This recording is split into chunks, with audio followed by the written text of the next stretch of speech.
देखिए, जब कांग्रेस ने अपने सीटों का ऐलान किया राज्यसभा चुनाव में, झारखंड की एक सीट, क्योंकि 2 सीटें वहां थी और ये हमेशा से बताया जा रहा था कि एक सीट पर जेएमएम और दूसरी सीट पर कांग्रेस लड़ेगी, लेकिन उसको लेकर आपसी खींचतान इस वजह से हुई क्योंकि कांग्रेस ने अपना उम्मीदवार पहले घोषित कर दिया, जिससे हेमंत सोरेन नाराज थे। कहा जा रहा था वो दोनों ही सीटों पर अपने उम्मीदवार उतारेंगे, लेकिन अब क्योंकि अब तो नॉमिनेशन भी नहीं हो सकता है, अब एक ही सीट पर जेएमएम ने अपना उम्मीदवार उतारा है। तो ऐसे में खींचतान जैसी स्थिति जरूर बनी हुई है, लेकिन आमने सामने की टक्कर होती हुई दिखाई नहीं दे रही है। देखना होगा कि जेएमएम के जो विधायक हैं वो कांग्रेस के जो कैंडिडेट है उनके तस्वीरों से जुड़ा हुआ, क्योंकि बैठक के भीतर की तस्वीर हम लगातार अपने दर्शकों को दिखा रहे हैं, जिस हायरार्की का जिक्र भी ज्योति कर रही थी। इससे पहले भी जब बैठक हुई तो तस्वीरें हम सबने देखी, अभी आप खुद वहां पर मौजूद है, क्या बॉडी लैंग्वेज में कुछ परिवर्तन इन नेताओं के आया क्या? क्योंकि चाहे वो बिहार हो, तेजस्वी यादव वहां पर मौजूद हैं, बिहार भी हार गई विपक्षी दल। इसके अलावा अगर पश्चिम बंगाल की बात करें, ममता बनर्जी वहां पर हार गई हैं। पहले जो कॉन्फिडेंस नजर आता था जब ये बैठकें हो रही थी वो अलग था, लेकिन अब इनके बॉडी लैंग्वेज से, इनके जेस्चर से क्या पता चलता है?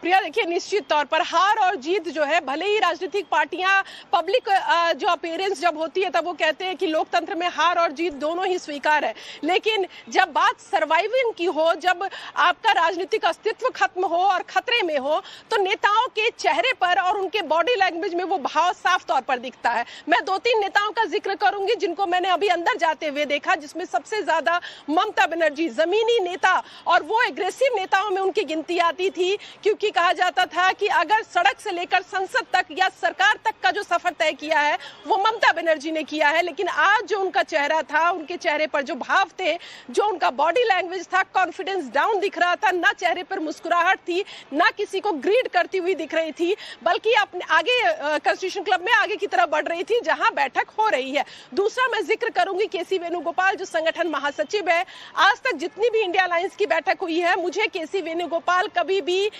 जो बैठक की जो वेन्यू है उसके दरवाजे पर खड़े नजर नहीं आए। आज वो एक एक नेता को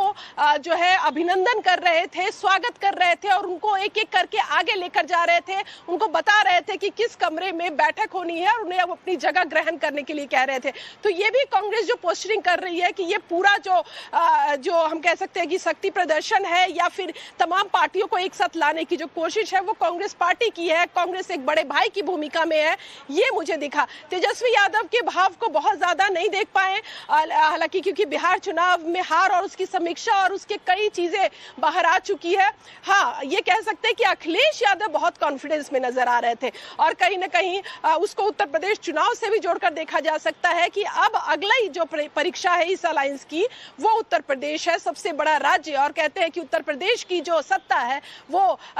दिल्ली की जो सत्ता है वो उत्तर प्रदेश से होकर जाती है, और यही वजह है कि उत्तर प्रदेश में अब एकजुट होकर लड़ना है इस विपक्षी पार्टियों को। ये कितना तय हो पाएगा और आने वाले समय में ये गठबंधन रह पाएगा या नहीं रह पाएगा, लेकिन एकजुटता पर सवाल तब उठे हैं जब बात सीट शेयरिंग पर पहुंची है, और उत्तर प्रदेश में भी अभी कोई ठोस जवाब ना अखिलेश दे पाए से लेकर न राहुल गांधी देते हैं। लेकिन क्या उत्तर प्रदेश के 2 लड़के एक बार फिर से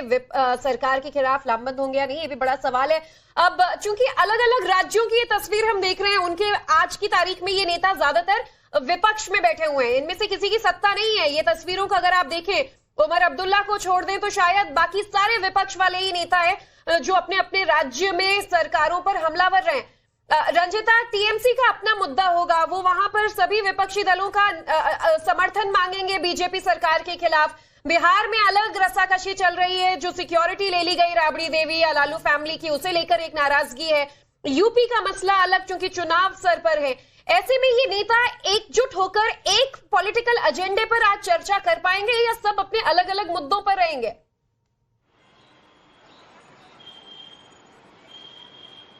ज्योति, मुझे ऐसा लगता है कि जब भी इंडिया अलायंस की बैठक हुई है, इससे पहले भी, चाहे वो पिछले लोकसभा चुनाव की बात करें या फिर दूसरे राज्यों के विधानसभाओं की बात करें, मुद्दा हमेशा केंद्रीय रहा है। क्योंकि